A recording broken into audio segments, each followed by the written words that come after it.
What if Squid Game was legal in North Korea? By now, especially if you're a regular viewer of this channel, you most likely have heard of Squid Game in some sort of capacity, but just so we're all on the same page for this video, let's take a second to talk about it in case there's anyone here who is unfamiliar. Squid Game is a new South Korean Netflix original series that is like a mix of Hunger Games and Saw. The show features a group of people who have fallen on financial hardships competing in a series of childhood playground games for an insanely large sum of money. This seems great, so what's the twist? Well, the games are deadly. Not necessarily the games themselves, although some are, but if you lose the game and the losing itself doesn't kill you, there will quickly be someone there to get the job done. The Squid Game series blew up worldwide as soon as it hit the streaming platform, and it has now gone on to be Netflix's largest original series ever. This is not an easy feat by any stretch of the imagination. Now that we're all on the same page about the show, let's take a little trip over to North Korea and talk about what's going on there. North Korea, officially the Democratic People's Republic of Korea, is a country in East Asia that borders China and Russia to the north and South Korea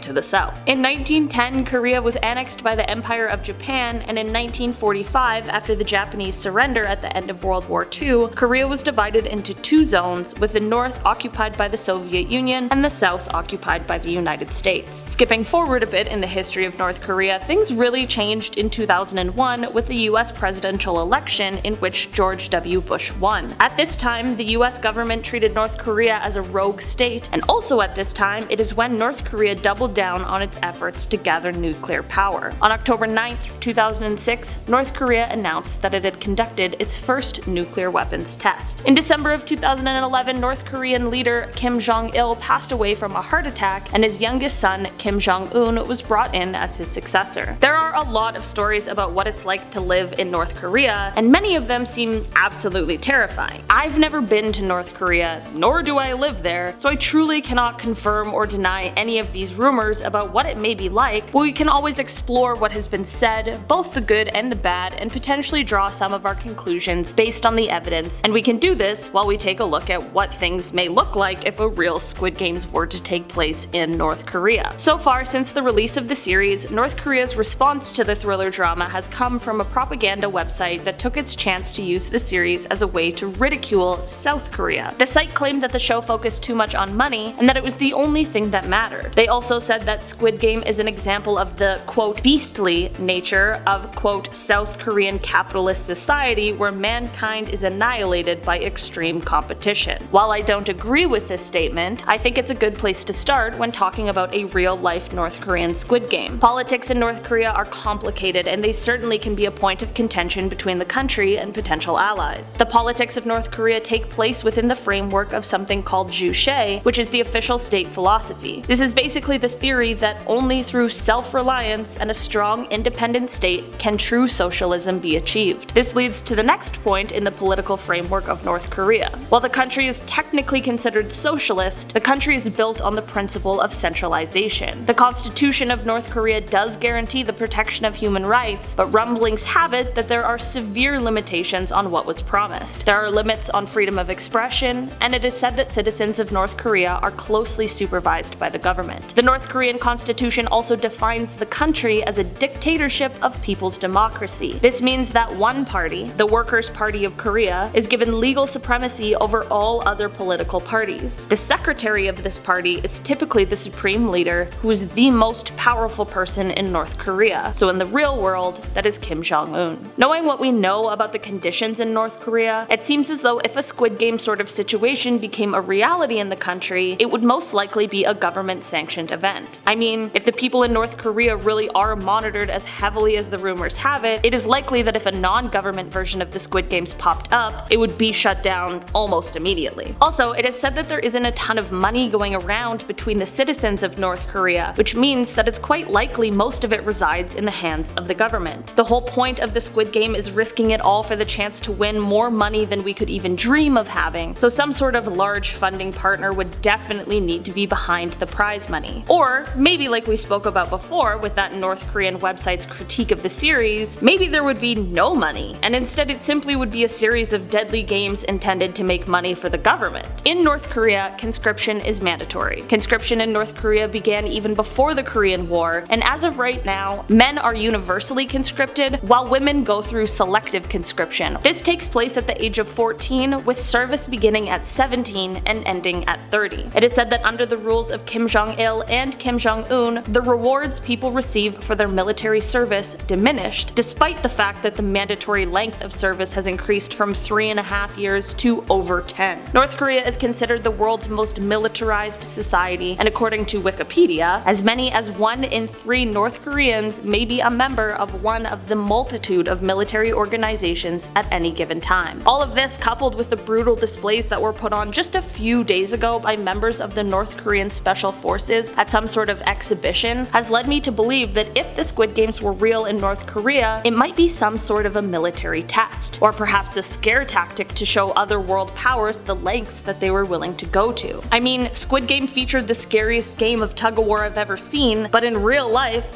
literally last week, there were North Korean military members laying shirtless on glass with a slab of granite on top of them that was being hammered. The series is amazing, but nothing can top that real-life situation because humans shouldn't be able to do that, right? While these insane displays were going on, of course, North Korean Supreme Leader Kim Jong-un was in attendance, happy as can be to see these soldiers putting their bodies through these insane stunts. It is the goal of North Korea to show that if anyone wants to mess with them, they are prepared and their soldiers are ready to do the unthinkable. This is why I think it is likely a North Korean Squid Games just might be televised, if not highly publicized. Here in North America, I'm sure the media coverage would be ridiculing it, but if we were to see the media coverage surrounding it coming straight from the country itself, it would likely be written with a sense of pride surrounding it. Illegal Squid Games anywhere would be horrifying and barbaric, but in a place like North Korea, things might be taken to the extreme, and that is simply because it appears as though the citizens don't have as much of a say. If the Squid Games became legal in the United States or here in Canada, there would be outrage and boycotts and protests and petitions, but I'm not so sure if all of that could occur in North Korea. I'm not sure if the citizens could make it through. I think we can all just be glad that we don't live in a world where the Squid Games are real. I mean,